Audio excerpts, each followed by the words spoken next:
فاعوذ باللہ من الشیطان الرجیم بسم اللہ الرحمن الرحیم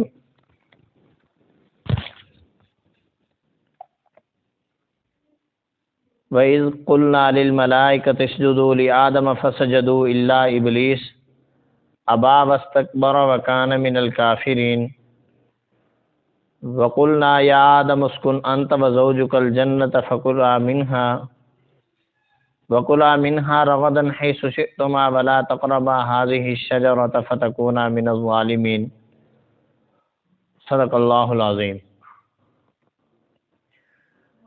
اور جب ہم نے کہا فرشتوں کو سجدہ کرو آدم علیہ السلام کو، فسجدوا، پس انہوں نے سجدہ کر لیا، الا ابلیس، مگر شیطان نے نہیں کیا، ابا واستکبر، انکار کیا اور تکبر کیا، وکان من الکافرین، اور ہو گیا وہ کافروں میں سے۔ اور ہم نے کہا آدم علیہ السلام کو آپ رہو اور آپ کی زوجہ محترمہ بھی رہیں جنت میں، وَكُلَا مِنْهَا، اور کھاؤ اس میں سے، رغدن، چاہت کرتے ہوئے، رغبت کے ساتھ، حیث شئتما، جہاں سے چاہو، جو کچھ چاہو کھاؤ پیو، وَلَا تَقْرَبَا هَٰذِهِ الشَّجَرَةَ، اور اس درخت کے قریب نہ آنا، فَتَكُونَ مِنَ الظَّالِمِينَ، پس اگر تم آگے تو تم ظالموں میں سے ہو جاؤ گے۔ یہاں پر تخلیق آدم علیہ السلام کے بعد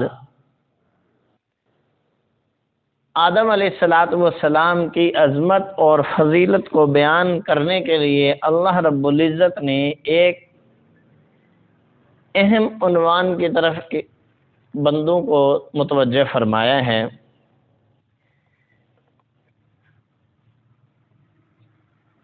علامہ اقبال کہتے ہیں نا، میں مسجود ملائک ہوں، مجھے انسان رہنے دو۔ کیا مطلب؟ کہ اللہ رب العزت نے آدم علیہ السلام کو بنایا، اور بنا کر ان فرشتوں نے جنہوں نے کہا تھا کہ اے اللہ اس کو پیدا تو کر رہے ہو، یہ تو خون بہائے گا، یہ تو قتل و غارت گیری کرے گا، فساد پھیلائے گا، اللہ نے فرمایا ہاں تم جس چیز کو نہیں جانتے میں جانتا ہوں، میں نے اس کو بنا لیا، اب تم اس کو سجدہ کرو۔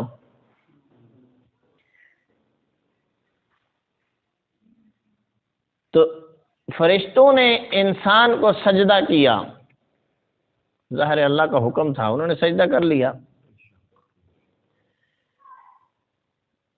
یعنی کیا مطلب؟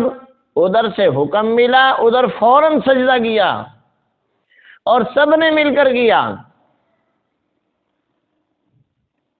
قرآن میں دوسری جگہ ہے کہ اجمعین کا لفظ ہے کہ اکٹھے سجدہ کر لیا انہوں نے فوراً،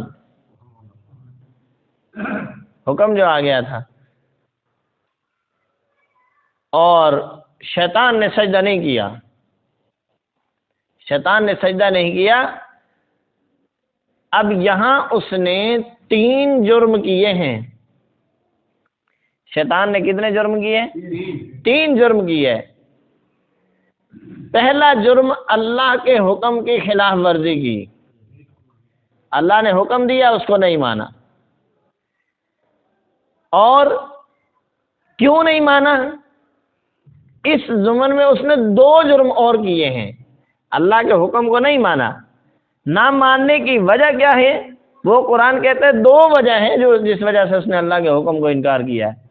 وہ کیا ہے؟ ابا واستکبر، ابا، انکار بھی کیا ہے ساتھ ساتھ، ایک مانا نہیں ہے، ایک انکار بھی کر دیا، اور تیسرا واستکبر، تکبر بھی کیا ہے۔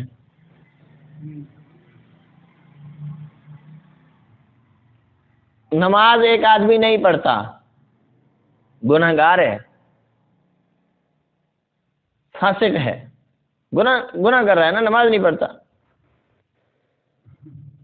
لیکن انکار بھی کر دیتا ہے، پہلے نماز نہ پڑھنے کی وجہ سے صرف گنہگار تھا، جب انکار کیا تو کافر ہو گیا، اور اگر انکار کے ساتھ ساتھ توہین بھی کی تو مرتد ہو کر زندیق ہو گیا۔ زندیق بڑا کافر ہوتا ہے، انکار کرنے والا چھوٹا کافر ہوتا ہے، اور نافرمانی کرنے والا اس سے تھوڑا کم ہوتا ہے، گنہگار ہوتا ہے۔ شیطان نے 3 بڑے گناہ کیے ہیں، اور یہ ہر ایک فطرت میں یہ بات ہے کہ جب بھی وہ انکار کرتا ہے اس کے پیچھے تکبر اور اس کے ساتھ ساتھ انکار ہوتا ہے، بڑائی ہوتی ہے اس کے اندر، تکبر ہوتا ہے، انا ہوتی ہے اس میں، تب انکار کرتا ہے، ڈٹ جاتا ہے ضد پر۔ 2 باتیں یہاں پر اور ذہن میں رکھیں، ایک ہوتی ہے ضد، ایک ہوتی ہے استقامت۔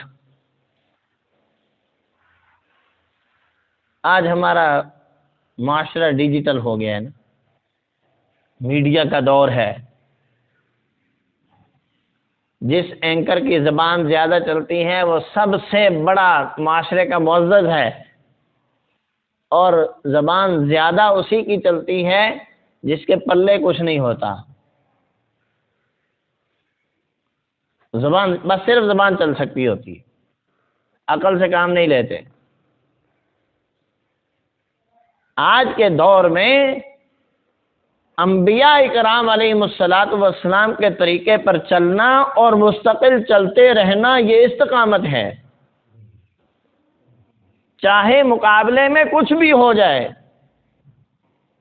امام احمد بن حنبل رحمہ اللہ کو خلیفہ معتصم باللہ نے گرفتار کیا اور 40 دن جیل میں رکھا، روزانہ ان کو 40 کوڑے لگتے تھے۔ ایک کوڑا جب ان کے جسم پہ لگتا تھا تو امام احمد بن حنبل بے ہوش ہو جاتے تھے، پھر تلوار کی نوک چبھو چبھو کر ان کو ہوش میں لایا جاتا تھا، جب ہوش میں آ جاتے تھے پھر ایک کوڑا لگ جاتا تھا ان کو، یوں 40 دن تک 40 کوڑے ان کو لگے، روزانہ 40 کوڑے لگتے تھے۔ اور اس وقت کے سرکاری ملا اور سرکاری عہدیداران اور یہ سب امام احمد بن حنبل کو ضدی کہتے تھے۔ آج کے دور میں دیکھ لو، میڈیا پر بیٹھے ہوئے اینکر اور اس طرح تبرہ بازی کرنے والے وہ علماء کو ضدی کہتے ہیں۔ حضرت موسیٰ علیہ السلام فرعون کی دربار میں جس وقت پیش ہوئے تو ان کو فرعونیوں نے ضدی کہا۔ ابراہیم علیہ السلام کو آگ میں ڈالا گیا تو نمرودیوں نے ان کو ضدی کہا۔ حضرت عیسیٰ علیہ السلام کو یہودیوں نے جس وقت سولی پہ لٹکانے کا ارادہ کیا تو اس وقت ان کو ضدی کہا۔ آپ علیہ السلام کو 13 سال مکہ مکرمہ کی زندگی میں لوگ آپ علیہ السلام کو ضدی کہتے رہے، نعوذ باللہ، حالانکہ وہ استقامت تھی۔ قرآن کہتے ہیں ان الذین قالوا ربنا اللہ ثم استقاموا، وہ لوگ جنہوں نے کہا ہمارا رب اللہ ہے پھر اس بات کے اوپر ڈٹ گئے۔ تنزل الملائکۃ والروح فیہا باذن ربہم، ان لوگوں کے لیے خوشخبری یہ ہے کہ اللہ کے فرشتے ان کے اوپر نازل ہوتے ہیں اور ان کو خوشخبریاں سناتے ہیں کہ اس بات کی کہ اللہ فرماتے تمہیں پریشان ہونے کی ضرورت نہیں، گھبرانے کی ضرورت نہیں ہے۔ یہ استقامت ہے، انبیاء کا طریقہ استقامت ہے۔ نوح علیہ السلام اللہ کے دین کی دعوت 950 سال دیتے رہے، ان کو لوگ ضدی کہتے تھے۔ انبیاء کو ضدی نافرمان قوم کہا کرتی تھی۔ آج انبیاء کے ورثاء کو، انبیاء کے وارثوں کو لبرل قسم کے لوگ جو ہیں وہ ان کو ضدی کہتے ہیں۔ ضدی نہیں، ضد ہوتی ہے تکبر کرتے ہوئے اپنی انا کی وجہ سے جو بندہ ڈٹ جاتا ہے برائی پر، بری بات کے اوپر ایک آدمی اپنی انا کی وجہ سے کس بات پر ڈٹ جاتا ہے، ایک آدمی اللہ کے حکم پر ڈٹ جاتا ہے۔ اللہ نے فرمایا نماز پڑھو، اب خدا نہ خواستہ ایسے حالات ہو جائیں لوگ نماز مسجد کو بند کر دیں، ہم میں سے کوئی اٹھے کہ میں مسجد کھولوں گا بھی نماز بھی پڑھوں گا، آپ روکیں مجھے، یہ ضد نہیں ہے، یہ استقامت ہے، عزیمت کا راستہ ہے۔ تکبر کرنا اور پھر اس تکبر کے اوپر ڈٹے رہنا یہ ضد ہے، اور استقامت اللہ کی رضا کے لیے ڈٹ جانا ہے۔ انبیاء کا طریقہ ہے۔ تو شیطان نے 3 بڑے کام کیے، 3 بڑے گناہ کیے، ہمیں اس سے بچنے کی ضرورت ہے۔ نمبر 1 نافرمانی نہیں کرنی، نمبر 2 انا پرستی نہیں لانی اپنے اندر، اور نمبر 3 انکار نہیں کرنا، یعنی انکار کرتے ہوئے انا اور تکبر اپنے اندر نہیں لانا اور نافرمانی نہیں کرنا۔ یہ اس بات کو اپنے اندر جذب کرنے کی ضرورت ہے۔ یہ انسانیت کے سب سے بڑے دشمن نے پہلی برائی یہ کی ہے جس کی وجہ سے مردود ہو کر رہ گیا۔ اللہ رب العزت ہمیں قرآنی تعلیمات کو سمجھنے کی توفیق عطا فرمائے۔ وما علینا الا البلاغ۔